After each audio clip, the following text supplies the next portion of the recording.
Hello दोस्तों, कैसे हैं आप सब। उम्मीद करता हूँ आप अच्छे होंगे और इस नए साल के जनवरी मंथ को अच्छे से एंजॉय कर रहे होंगे। तो चलिए अपने अपने तरीके से एंजॉय कीजिए। हमारे पास आज सिल्क वाली एक सलवार है जो कि डैमेज हो गई है, कट गई है। इसे रिपेयर करेंगे और रिपेयर करने के लिए हमें चाहिए सबसे पहले एक कैंची, उसके बाद चाहिए हमें सेम कलर का धागा और उसके बाद चाहिए हमें एक सुई। जी हाँ दोस्तों, सुई मैंने 10 नंबर की ली है। अमूमन मैं 10 नंबर की ही सुई लेता हूँ। आपके पास 8, 9, 10 जो भी हो आप ले सकते हैं। धागे को हमने कट कर लिया है और तरीका देखेंगे। सुई के अंदर धागे को आप ऐसे भी पिरो सकते हैं। ये देखिए, ये देखा आपने, धागे को आप ऐसे ही पिरो सकते हैं। धागे के आखिरी हिस्से में हमने एक गांठ लगा ली है ताकि जो रिपेयर हम करेंगे वो हमारा खुले नहीं। थोड़ा सा हमने नज़दीक कर लिया है और देखेंगे कि ये कहाँ से कटी है। ये देखिए, इसके कुछ थ्रेड निकल रहे हैं। इसे 2 तरह से रिपेयर कर सकते थे। पहला तो यही, ये जो थ्रेड हम काट रहे हैं ये नहीं काटें और इसी के अंदर हम बुनाई कर लें। तो तान, जैसे कि हम एक तार उठाते हैं, एक तार बिठाते हैं, ऐसे करके बुनाई करते हैं। अगर आपने नहीं जानते इसे कैसी बुनाई होती है तो आई बटन में इसका वीडियो मैं दे दूँगा ऊपर की तरफ, आप चेक कर लीजिएगा धागों में बुनाई कैसे करते हैं।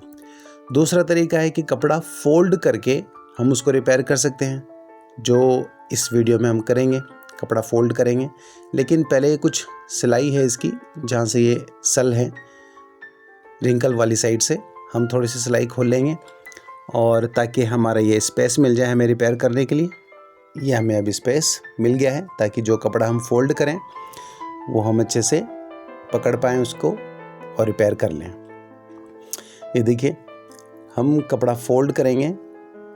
ये यहाँ से हमने कपड़ा फोल्ड कर लिया है एकदम आखिरी वाले हिस्से से और इसे रिपेयर करेंगे।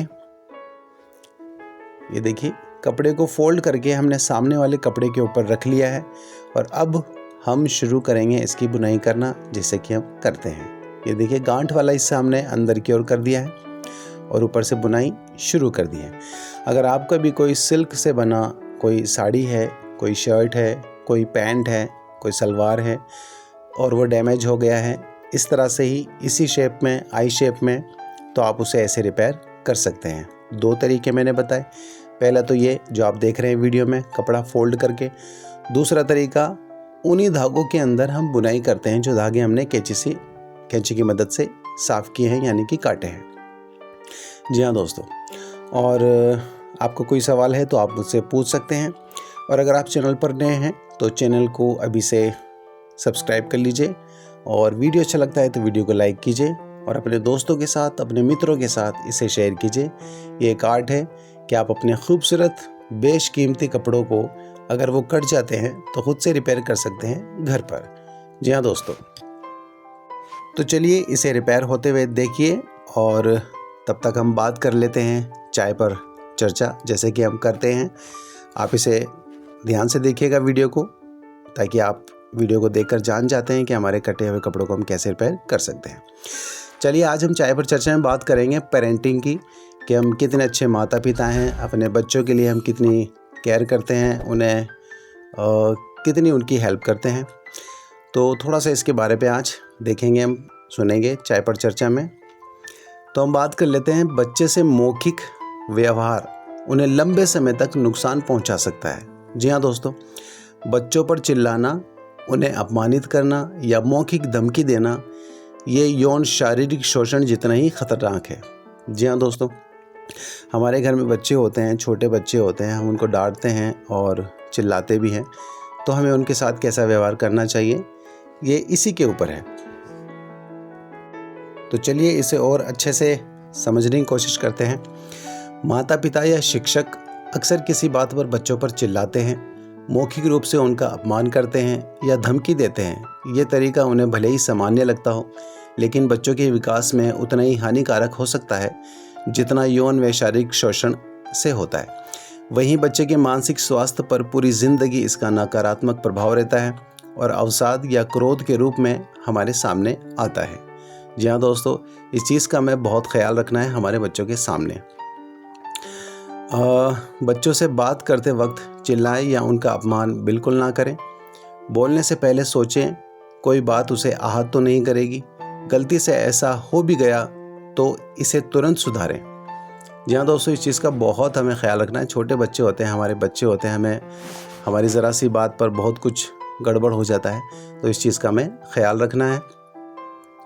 और चिल्लाने का पहला नियम है कि ऐसा करते समय आलोचना से बचें। आसपास देखें कि कौन है। बच्चे केवल हताश को आत्मसात करते हैं, चिल्लाने के सार को बिल्कुल नहीं। कुछ बच्चे चिल्लाए जाने पर अलग तरह से प्रतिक्रिया करते हैं। वे पलटकर जवाब भी देते हैं या आपसे दूर हो जाते हैं। ऐसे में धैर्य से काम लें। गुस्सा आए तो चिल्लाने की जगह गहरी सांस लें और पहले खुद को शांत करें। उसके आचरण को बुरी आदत बताकर समझाएं कौन सी चीज़ सही है और क्या नहीं। जी हाँ दोस्तों, इस चीज़ का हमें बहुत ख्याल रखना है। अच्छा, बच्चे से दुर्व्यवहार की 4 श्रेणी हैं। इसमें अपमान सबसे बड़ा पहलू है। बच्चे से दुर्व्यवहार की 4 श्रेणी हैं। इनमें शारीरिक शोषण, यौन शोषण, उपेक्षा व भावनात्मक शोषण शामिल है। भावनात्मक में मौन व्यवहार और घरेलू हिंसा के साथ अपमान व मौखिक दुर्व्यवहार भी बड़ा पहलू है। जी हाँ दोस्तों, इस चीज़ का हमें बहुत ख्याल रखना है। हमारे बच्चे हैं, छोटे छोटे बच्चे हैं, हमें उनका बहुत ख्याल रखना पड़ता है और हम करते भी हैं। लेकिन कभी ना कभी इस तरह की बातें हो जाती हैं, इस तरह के काम हो जाते हैं कि हमें बच्चों पे ज़्यादा गुस्सा आ जाता है और हम ऐसा कुछ कर बैठते हैं जिससे बच्चा हमसे या तो दूर हो जाता है या वो अवसाद में चला जाता है। जी हाँ दोस्तों, ये बहुत बड़ा इशू है और ये बहुत बड़ी बात है, और जो अच्छे से पेरेंटिंग करते हैं वो इन चीज़ों को जानते हैं। चलिए, हमारे साथ ऐसा कभी ना हुआ हो ऐसा, और हम बिल्कुल नहीं चाहेंगे कि भविष्य में भी हमारे साथ ऐसा कुछ हो। तो ये थी हमारी चाय पे चर्चा। हमने जाना कि हम पेरेंटिंग कैसे कर सकते हैं। चलिए, बातों बातों हमारा ये रिपेयर हो गया है। ये थोड़ी सी सिलाई रह रही थी, ये भी मैंने हाथ से इसकी सिलाई कर ली है। लेकिन अगर आपका कोई कपड़ा ऐसा है जहाँ मशीन की सिलाई है तो उसे मशीन से कीजिएगा। फ़िलहाल मैंने आपको उदाहरण के तौर पर हाथ से ही करके बताई है। ये देखिए, ये हमने रिपेयर किया है। यहाँ तक हमने इसे रिपेयर कर लिया। धागे कुछ निकल रहे थे, हमने काट लिए। तो चलिए दोस्तों, आज की वीडियो में इतना ही। मिलूँगा आपसे अगली वीडियो में। तब तक आप अपना और अपने परिवार का खास ख्याल रखें। Good bye.